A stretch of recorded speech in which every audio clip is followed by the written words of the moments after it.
Are you currently having the C510 error on your Roomba and you want to be able to fix this? Well, then you have come to the perfect video, because unfortunately as of right now a lot of people are experiencing this exact same problem on their Roomba, and of course we all want to be able to fix this. I've done some research and the problem might be actually caused by the location of the base, the robot charging inconsistently, or due to a communication issue between the robot and the app.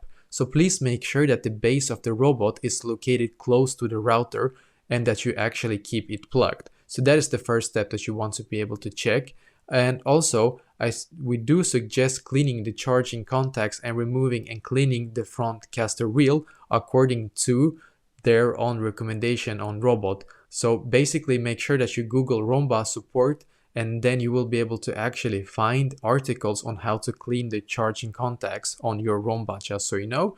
And you can then reconnect the Roomba to the app from product settings, reconnect or change the Wi-Fi. If the issue keeps persisting, they would advise you to perform a factory reset from the app. Before performing this reset, make sure that the robot is connected, and if it's needed, reconnect it from the product settings prior to doing the factory reset. Otherwise, this might not work, just so you know. And try these steps and hopefully this will fix this issue. This is of course no guarantee that it will work, but at least this is some steps that you can take to be able to try to make this issue go away. So let me know in the comments below, maybe if you have any questions, and I will try to answer to as many as I can. And also I wish you the best day.